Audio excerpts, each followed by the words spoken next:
Il faut savoir qu'aujourd'hui, le marché du jeu vidéo pèse autant que le marché de la musique et du cinéma réunis.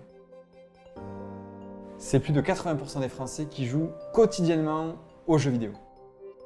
En 2016, j'ai un ami qui est venu chez moi avec un casque virtuel. C'était un gros truc noir, pas très sexy au premier abord, jusqu'à que je le pose sur mes yeux. Et là, c'était waouh! J'ai vraiment été bluffé. J'ai commencé à analyser le marché. J'ai constaté que 99% des structures de loisirs proposaient uniquement des jeux en déplacement restreint, dans des espaces de 3 à 9 mètres carrés. Et j'ai compris alors qu'il y avait des possibilités presque infinies et que tout était à faire en fait. J'ai alors réuni une équipe ici, au beau milieu des Pyrénées, dans la ville de Tarbes, et je leur ai dit, les gars, on va faire mieux. Chez Immersion, on va proposer des expériences sur une surface de plus de 100 mètres carrés, à laquelle on va rajouter un sol vibrant, des ventilateurs, pour avoir une immersion proche du réel.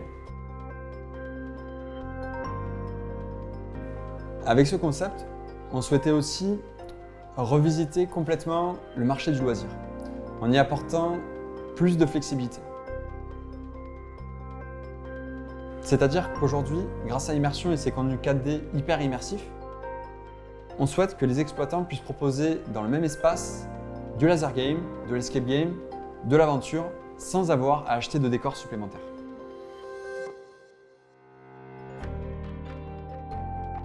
Quand j'ai commencé à réfléchir au concept de réalité virtuelle en 2017, c'était quelque chose qui était relativement nouveau et je peux vous dire que beaucoup de personnes m'ont pris pour un fou.